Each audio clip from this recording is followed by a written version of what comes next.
Hello students, welcome to Toppers Club IAS Academy. मैं मुकेश। आज के अपने वीडियो लेक्चर में डिस्कस करूंगा आपके साथ कॉम्पैक्शन के बारे में, जिसको हिंदी में बोलते हैं संहनन। तो कॉम्पैक्शन यानी इसको अगर सिंपल भाषा में समझें तो आप समझ सकते हैं कुटाई, मिट्टी की कुटाई को ही आप बोलते हैं कॉम्पैक्शन। ठीक है, आपने देखा होगा कि जब भी आपके यहाँ कोई भी बिल्डिंग्स बनती हैं, कोई भी स्ट्रक्चर बनता है, तो वहाँ पे जो मिट्टी का भराव किया जाता है, तो उस मिट्टी के भराव को हम क्या करते हैं, कुछ अपने यांत्रिक या फिर मैकेनिकल इंस्ट्रूमेंट की मदद से उसको कूट कूट कर क्या करते हैं, उसको नीचे की तरफ दबा देते हैं, जिससे कि वो ठोस हो जाती है, यानी उसका आयतन कम हो जाता है और घनत्व उसका क्या होता है, बढ़ जाता है। ऐसा क्यों होता है, कैसे होता है, ये हम समझेंगे आज के अपने वीडियो लेक्चर में। तो आइए शुरू करते हैं आज का अपना वीडियो लेक्चर और सबसे पहले समझते हैं कि कॉम्पैक्शन क्या होता है। कॉम्पैक्शन यानी संहनन, हिंदी में बोलते हैं संहनन यानी कॉम्पैक्शन। तो जब भी आप किसी भी सॉइल को क्या करते हैं, उसकी कुटाई कर देते हैं, उस पर कोई भी लोड अप्लाई करते हैं, ठीक है, उस पर क्या करते हैं, लोड अप्लाई करते हैं, तो जो उसके सॉइल पार्टिकल्स होते हैं उनके बीच में जो वॉइड्स होते हैं, हमने आपको बताया था कि वॉइड्स में क्या होता है, एयर होता है और वाटर होता है। तो वो एयर वॉइड जो होते हैं वो रिमूव हो जाते हैं। ठीक है, एयर रिमूव हो जाती है, जिसकी वजह से आपकी सॉइल क्या हो जाती है, ठोस हो जाती है। ठीक है, सॉइल क्या हो जाती है, ठोस हो जाती है। ठीक है, तो कॉम्पैक्शन में मृदा कणों को यांत्रिक विधियों द्वारा पास पास लाया जाता है, यानी कि क्या हो जाते हैं, उसके जो कण हैं वो क्या हो जाते हैं, पास पास आ जाते हैं, और जिसके फलस्वरूप मृदा के आयतन में कमी हो जाती है। अब अगर उसमें से वॉइड्स रिमूव हो जाएंगे, पार्टिकल्स पास पास आ जाएंगे, तो इसका मतलब ये हुआ कि जो वॉल्यूम था या फिर उसका क्या था कि जो आयतन था वो क्या हो गया, थोड़ा सा कम हो गया। आयतन कम हो जाता है और मृदा का शुष्क घनत्व बढ़ जाता है, जो उसकी डेंसिटी होती है, घनत्व होता है, वो क्या होता है, इंक्रीज हो जाता है। उसके साथ ही जो मृदा कण के बीच से इस प्रोसेस में होता क्या है कॉम्पैक्शन में, कि जो वायु होती है, जो एयर होती है मृदा कणों के बीच में, सॉइल पार्टिकल्स के बीच में, वो वहाँ से रिमूव हो जाती है, यानी मृदा कणों के बीच से वायु का निष्कासन हो जाता है। इसके लिए कुछ हमारे पास मैकेनिकल मेथड्स हैं और कुछ हमारे फिजिकल यानी हाथ से करने वाले मेथड हैं, जैसे रोलिंग आउट का, टेम्पिंग, वाइब्रेशन, ये सारे मेथड हैं, इनको डिटेल में भी हम पढ़ेंगे। तो कॉम्पैक्शन की नीड क्यों पड़ती है, कहाँ पे ज़रूरत पड़ती है, ये समझते हैं।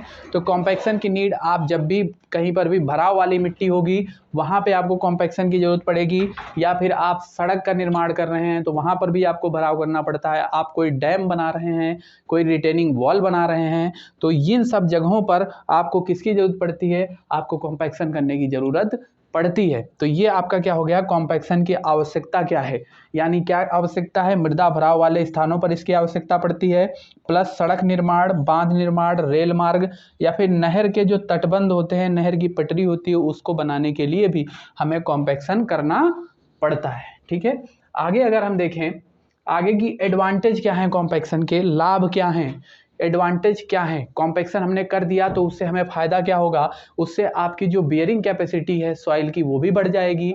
एक तो आपका सबसे बड़ा लाभ यही है कि उसकी जो बियरिंग कैपेसिटी है, धारण क्षमता है, वह बढ़ जाएगी।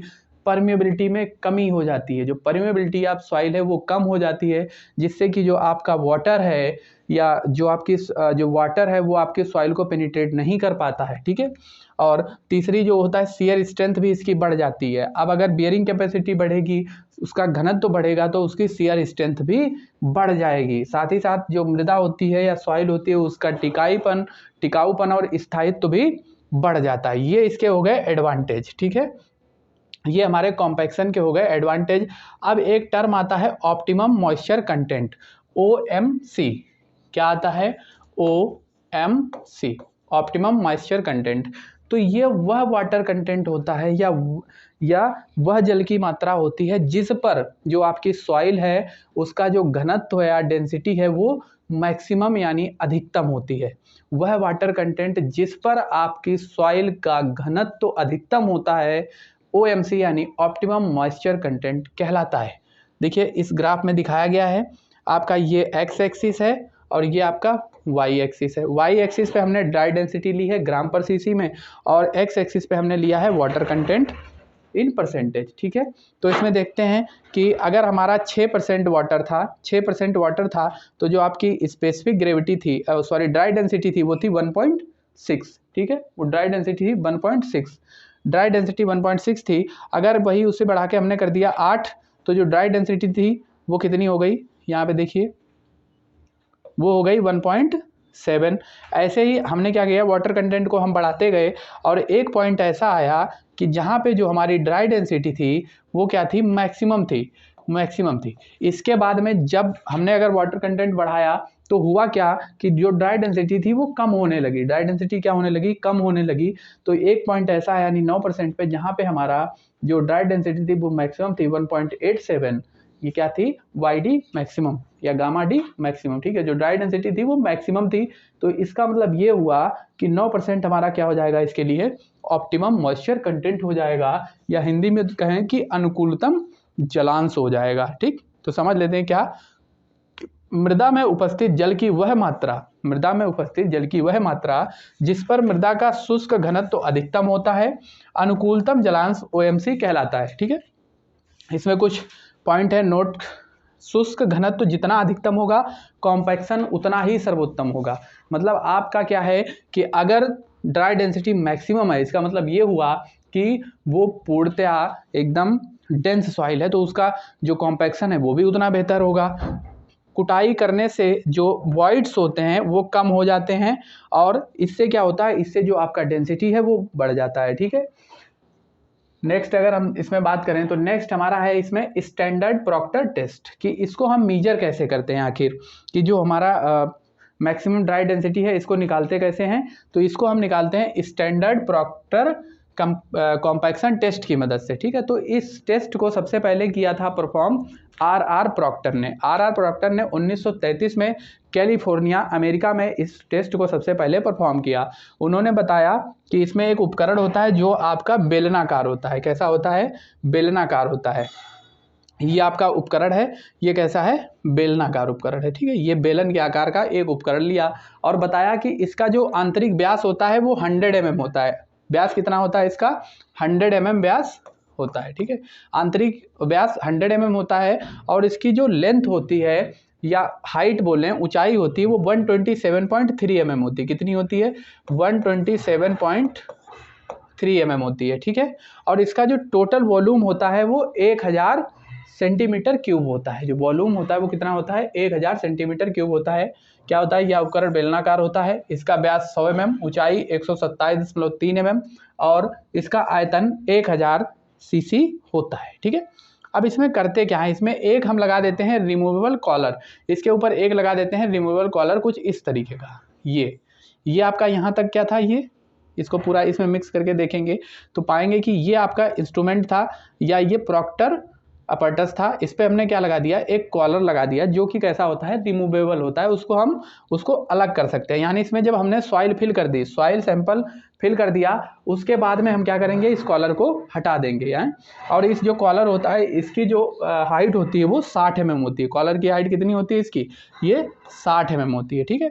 ऊपर की ओर एक कॉलर लगा सकते हैं जो 60 mm ऊंचा होता है, जो सॉइल भरने के बाद अलग कर देते हैं जिसे, इसीलिए इसे हम रिमूवेबल कॉलर भी कहते हैं, ठीक है। रिमूवेबल कॉलर भी कहते हैं। सांचे के नीचे एक आधार प्लेट होती है जिसे अलग किया जा सकता है। यहाँ पे एक क्या लगी होती है, ये बेस प्लेट लगी होती है या फिर आधार प्लेट लगी होती है, इसे भी आप अलग कर सकते हैं, ठीक है। अब जब हमारे पास इंस्ट्रूमेंट हो गया, इसमें हमें कॉम्पैक्शन करने के लिए एक रैमर की ज़रूरत होती है। रैमर को हिंदी में बोलते हैं दुरमुट, ठीक है। रैमर की ज़रूरत होती है जिसकी मदद से हम क्या करते हैं कि सॉइल को हम कॉम्पैक्ट करते हैं, ठीक है। सॉइल को कॉम्पैक्ट करते हैं। ये जो रैमर होता है इसका वेट होता है 2.6 kg, और इसको हम 31 सेंटीमीटर हाइट से गिराते हैं, ठीक है। कितनी बार, 25 बार, 25 ब्लोज देते हैं किसके, इस रैमर के, जो कि इसका वेट होता है 2.6 kg, और इसको गिराते हैं 31 सेंटीमीटर की हाइट से, ठीक। नेक्स्ट अगर इसके परीक्षण विधि की बात करें कि कैसे कैसे हम इस टेस्ट को परफॉर्म करते हैं, तो सबसे पहले क्या करते हैं कि जो हमारा माउल्ड होता है बेलनाकार आकार का, उसमें हम सॉइल सैंपल को भर देते हैं, और इसके बाद में सॉइल सैंपल को हम क्या करते हैं, भर देते हैं। सबसे पहले उसका वेट ज्ञात करेंगे, जो भी आपका जो कंटेनर है या जो अपैरेटस है उसका क्या कर लेते हैं, वेट ज्ञात कर लेते हैं, और फिर उसमें हम 2.5 kg सैंपल के 5 नमूने बनाते हैं। 2.5 kg यानी 2.5 किलो जो सॉइल सैंपल होता है उसके 5 नमूने बनाते हैं बराबर बराबर के, और वो जो सॉइल होती है वो 4.75 चलनी से हम पास कराते हैं, स्यू से पास कराते हैं, ठीक है। फिर उस जो हमने सैंपल बना लिया, उस सैंपल को वाटर मिलाकर क्या करते हैं, 3 परत में उसमें फिल कर देते हैं, 3 परत में जो आपका अपरटस है उसके अंदर फिल कर देते हैं। और उसके बाद में उस प्रत्येक परत पे हम मतलब जैसे एक परत फिल की या एक लेयर फिल की, उसके बाद में उस पर 25 ब्लोस मारेंगे, किससे, जो आपके पास रैमर था उसकी मदद से, और उसको हम 3 स्टेप्स में या 3 लेयर में उसको पूरा फिल कर लेंगे। ठीक है, जो आपका रैमर होता है वो कितनी हाइट से गिराया जाता है, 31 सेंटीमीटर से गिराया जाता है। ठीक है, और इसमें हम क्या करते हैं कि तीसरी परत जब हमने लगा ली तो हमने कॉलर को क्या कर लिया, हटा दिया। कॉलर को हटाने के बाद हम क्या करेंगे कि जो भी आपकी सॉइल है, जो क्या है सॉइल है, उसको हम निकाल लेंगे एक तार की मदद से। उसको क्या निकाल लेंगे, एक तार की मदद से निकाल लेंगे, और उसका हम लैब में ले जाकर क्या कर लेंगे, लैब में ले जाकर उसका क्या कर लेंगे, टेस्ट कर लेंगे, और ड्राई डेंसिटी उसकी निकाल लेंगे। ठीक है, ड्राई डेंसिटी निकाल लेंगे। तो जो ड्राई डेंसिटी होती है वो क्या होती है, gamma D equal to gamma B upon 1 plus W. ठीक है, ये होती है ड्राई डेंसिटी। किस वाटर कंटेंट पे कितनी ड्राई डेंसिटी थी इसको हम फाइंड कर लेते हैं। ठीक है, इसको क्या कर लेते हैं, हम फाइंड कर लेते हैं। तो ये था हमारा प्रॉक्टर टेस्ट। ठीक है, अब इसके बाद में उस प्रॉक्टर टेस्ट के बाद में एक और टेस्ट आया जिसका नाम था modified Proctor test, modified Proctor compaction test. इस टेस्ट को दिया था कॉल टरजागी ने। टरजागी ने देखा कि जो प्रॉक्टर टेस्ट था पहले वाला उसमें कुछ कमियां थी, जिनकी वजह से क्या था कि वो सब सॉइल के लिए एग्जैक्ट जो पॉइंट्स थे वो नहीं आते थे, एग्जैक्ट वैल्यूज नहीं आती थी। तो उन्होंने कुछ मॉडिफिकेशन किए।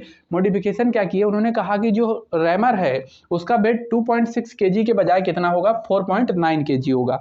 उन्होंने कहा कि जो हम रैमर यूज करेंगे उसको वो 2.6 kg का नहीं यूज करेंगे, हम उसकी जगह पे यूज करेंगे 4.9 kg का। ठीक है, एक तरीके से देखा जाए तो ये संशोधित रूप था किसका, जो आपका प्रॉक्टर टेस्ट था उसी का। ठीक है, इसीलिए इसको क्या कहा गया, मॉडिफाइड प्रॉक्टर टेस्ट, संशोधित प्रॉक्टर टेस्ट। ठीक है, फिर उसके बाद में उन्होंने बताया कि जो ऊंचाई हम 31 सेंटीमीटर लेते थे, जहां से हम अपना जो रैमर था उसको गिराते थे सॉइल के ऊपर, तो वो हम 31 के स्थान पर कितना लेंगे, 45 लेंगे। और जो सॉइल है वो 3 परतों की जगह कितनी परतों में भरी जाएगी, वो 5 परतों में भरी जाएगी, यानी 5 लेयर्स में उन्होंने कहा कि हम इस सॉइल को फिल करने वाले हैं। ठीक है, लेकिन उन्होंने कहा कि जो हम इस पे ब्लॉक्स मारेंगे या जो आघात लगाएंगे वो कितने लगाएंगे, वो सिर्फ 25 ही लगाएंगे। बाकी चीज़ें उन्होंने कहा कि एज इट इज रहेंगी, जैसे आपके प्रॉक्टर टेस्ट में थी वैसे ही आपकी मॉडिफाइड प्रॉक्टर टेस्ट में भी सारी चीज़ें सेम रहेंगी। अब जो इन्होंने देखिए ये वाला जो ग्राफ है यहाँ चित्र में देखिए, ये आपका वाटर कंटेंट इस एक्सिस पे, इस पे है ड्राई डेंसिटी।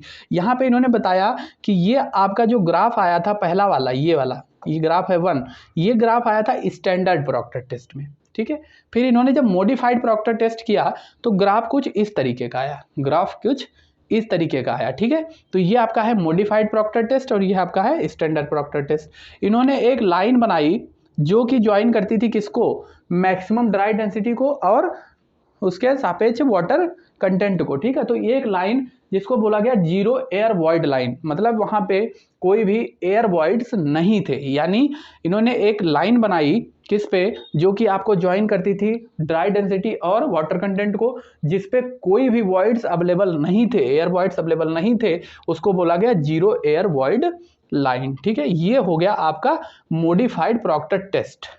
अब जब भी हम कॉम्पैक्शन करेंगे तो कुछ फैक्टर्स पे हमारा जो कॉम्पैक्शन है वो डिपेंड करेगा, यानी कुछ उसको क्या करेंगे, उसको कुछ जो आपके पॉइंट्स हैं या कुछ फैक्टर्स हैं वो उसको अफेक्ट करेंगे। तो सबसे पहले कौन करता है, वाटर कंटेंट, जो आपका मेन पॉइंट है कि वाटर कंटेंट बहुत रिस्पॉन्सिबल होता है कॉम्पैक्शन की दृष्टि से। ठीक है, तो सबसे पहला हो गया वाटर कंटेंट।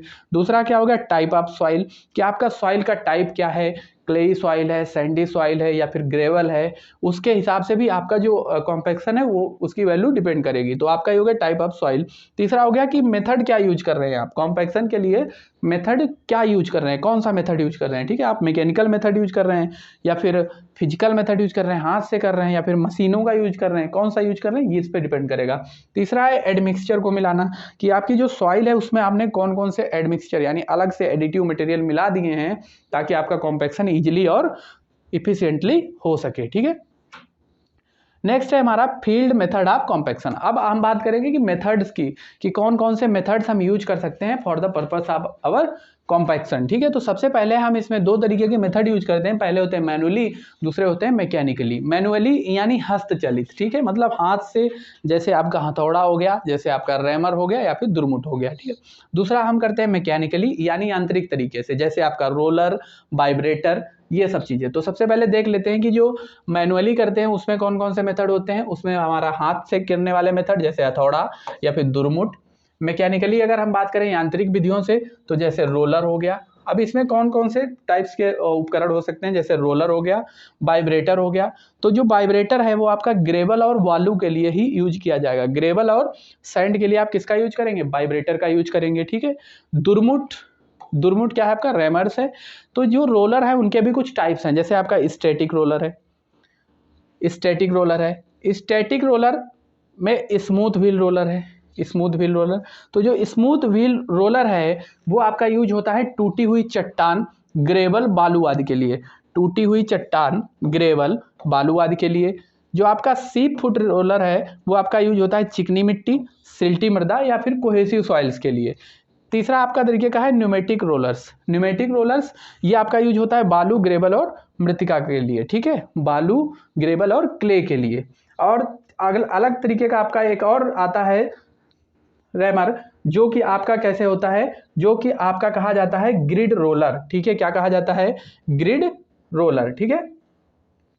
अब ये हो गई बात, ये बात हो गई यहाँ पे हमारे कि कौन कौन से मेथड होते हैं कॉम्पैक्शन के, ठीक है, कौन कौन से मेथड होते हैं कॉम्पैक्शन के। तो यहाँ पे अगर अब हम बात करें कि कौन सा, जैसे अभी तो हमने देख लिया कि बहुत सारे मेथड्स होते हैं हमारे पास कॉम्पैक्शन के। अब हमें देखना है कि कौन सा मेथड हम यूज कर सकते हैं, किसके लिए, कॉम्पैक्शन के लिए। तो क्या क्या बातें हम ध्यान रखेंगे अपना कॉम्पैक्शन करते टाइम या कॉम्पैक्शन करते टाइम कि कौन सा मेथड हम यूज करें, कौन से इंस्ट्रूमेंट या कौन से इक्विपमेंट का हम यूज करें, उसको डिसाइड करने के लिए हमें कुछ बातों की ज़रूरत पड़ेगी या कुछ चीज़ों को ध्यान में रखना पड़ेगा। तो हम जब भी अपना चॉइस करेंगे, क्या इक्विपमेंट कोई भी चूज करेंगे, तो हमें सबसे पहले टाइप ऑफ सॉइल का ध्यान रखना पड़ेगा। जैसे मैंने अभी बताया कि डिफरेंट टाइप्स ऑफ सॉइल के लिए डिफरेंट आपके जो इक्विपमेंट हैं वो यूज होते हैं, ठीक है। तो हमें सबसे पहले क्या करना पड़ेगा, जो आपकी टाइप ऑफ सॉइल है या फिर मृदा का प्रकार है उसको ध्यान में रखना पड़ेगा। साथ ही साथ हमें साइज ऑफ प्रोजेक्ट, कि हमारा जो प्रोजेक्ट है वो कितना बड़ा है। अब मान लीजिए कि प्रोजेक्ट बहुत बड़ा है और आपने चूज क्या कर लिया, आपने मैकेनिकल में या हस्त वाला मेथड मैनुअली आपने ऑपरेट कर दिया, दुरमुट से करने लगे तो आप कर ही नहीं पाएंगे, पॉसिबल ही नहीं है। तो इसीलिए हमें साइज ऑफ प्रोजेक्ट का भी ध्यान रखना पड़ेगा। ऐसे ही अगर बहुत छोटा प्रोजेक्ट है और आपने रोलर मंगा लिया तब भी आप नहीं कर पाएंगे। इसीलिए हमें क्या करना है कि जब भी हम इक्विपमेंट चूज करें कॉम्पैक्शन के लिए, तो हम सबसे पहले देख लें कि वहाँ पे जो टाइप ऑफ सॉइल है या सॉइल है वो किस प्रकार की है, आपका साइज ऑफ प्रोजेक्ट क्या है, प्रोजेक्ट का आकार क्या है, या फिर कॉम्पैक्शन रिक्वायरमेंट्स क्या है, कितना कॉम्पैक्शन हमें करना है, किस डिग्री का कॉम्पैक्शन करना है, ये सब चीज़ें भी हमें वहाँ पे ध्यान रखनी पड़ेंगी। इसके साथ ही हमें ध्यान रखना पड़ेगा कि वाटर कंटेंट ऑफ सॉइल क्या है, वाटर कंटेंट ऑफ सॉइल क्या है। तो ये चीज़ें क्या हो गई, चॉइस ऑफ कॉम्पैक्शन इक्विपमेंट, यानी इन सब बातों को ध्यान में रखकर ही हम चूज करेंगे किसको, अपने टाइप ऑफ इक्विपमेंट को, ठीक है।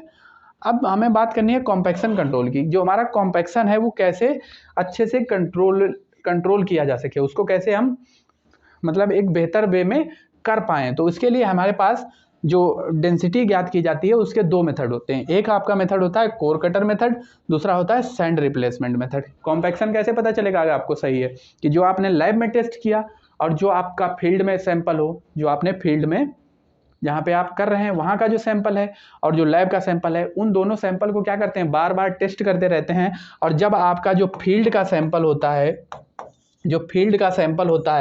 फील्ड सैंपल आपका मैच कर जाता है, किसके साथ, मैच कर जाता है आपके लैब टेस्ट के साथ। यानी जो लैब टेस्ट में आपके वैल्यू आ रही थी, जो आपने प्रॉक्टर मेथड से पहले निकाली थी, एक स्टैंडर्ड वैल्यू मानी थी, उससे मैच कर जाता है अगर आपका फील्ड टेस्ट का जो ड्राई डेंसिटी है, जो क्या है, ड्राई डेंसिटी है या फिर घनत्व है, अगर वो मैच कर जाता है तो आप मान लेते हैं कि आपका जो कॉम्पैक्शन है वो बेहतरीन है। इसीलिए आप क्या करते हैं कि घनत्व यानी डेंसिटी ज्ञात करते हैं दो मेथड से, कोर कटर मेथड जिसको हम कोड कृतनी विधि भी बोलते हैं, और दूसरा है सैंड रिप्लेस मेथड, रेत प्रतिस्थापन विधि, ठीक है।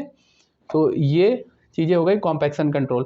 अब अगर हम बात करें कि एक अगर कोई इम्बैकमेंट बन रहा है, क्या बन रहा है, इम्बैकमेंट बन रहा है, और वहाँ पे एक इंजीनियर है या फिर सुपरवाइजर है, तो उसकी ड्यूटीज़ क्या होती हैं इसकी भी बात कर लेते हैं, आपके सिलेबस में है। तो इसकी बात हम करें तो जो आपका पर्यवेक्षक या सुपरवाइजर होता है उसको भराव तटबंध कार्यों में निम्नानुसार कार्य करना चाहिए। जो भी नीचे पॉइंट दिए गए हैं इसके अकॉर्डिंग उसको काम करना चाहिए। सबसे पहले विभिन्न प्रकार की मृदाओं में उनके इंजीनियरिंग गुणों की जानकारी रखना, कि जो भी आपकी सॉइल्स हैं डिफरेंट टाइप्स की, उनके गुण क्या होते हैं, प्रॉपर्टीज़ क्या होती हैं और उनके इंजीनियरिंग गुण क्या हैं, इनको भी वो ध्यान में रखेगा। ठीक है। कॉम्पैक्शन प्लांट अथवा उपकरणों का चयन करना, कि कौन सा आपका प्लांट लगेगा वहाँ पे, या किस तरीके के उपकरण या इक्विपमेंट का हम यूज करें कि बेहतर रिजल्ट्स हमें कॉम्पैक्शन के मिलें, ये सब चीज़ें वो ध्यान रखेगा। वाटर कंटेंट उसका ज़्यादा ना हो जाए, इस पर भी ध्यान रखेगा। साथ ही साथ जो थिकनेस होगी आपके सैंपल की, उसको भी वो कंसीडर करेगा। ठीक है, कि कॉम्पैक्शन से बहुत ज़्यादा थिकनेस तो कम नहीं हो जा रही है, अगर कम हो जा रही तो वहाँ पे और अतिरिक्त भराव कराएगा। ठीक है, ओवर कॉम्पैक्शन नहीं होना चाहिए, ओवर कॉम्पैक्शन से दूर रखेगा वो, नहीं तो क्या होगा कि आपका वहाँ पे शियर फेल्योर हो सकता है। ठीक है, ऐसी समस्याओं का निराकरण करने के लिए हमें साइट सुपरवाइजर की ज़रूरत पड़ेगी। ठीक है, साथ ही साथ उसे एडमिक्सचर के बारे में भी पूरा ज्ञान होना चाहिए कि जो एडमिक्सचर वो यूज कर रहा है वो सही है कि नहीं, और उसके साथ ही ऑप्टिमम मॉइस्चर कंटेंट, अनुकूलतम जलांश के बारे में उसे पता होना चाहिए। तो ये आपकी ड्यूटी हो गई एक सुपरवाइजर की, जो कि आपका कहाँ था, एम्बैंकमेंट पे सुपरवाइजिंग कर रहा था। ठीक है, तो ये था आपका चैप्टर कॉम्पैक्शन। अगर आपको वीडियो पसंद आया हो, आपको चीज़ें समझ में आई हो, तो वीडियो को लाइक करिए, शेयर करिए, चैनल को सब्सक्राइब करिए और हमारे साथ जुड़े रहिए। धन्यवाद।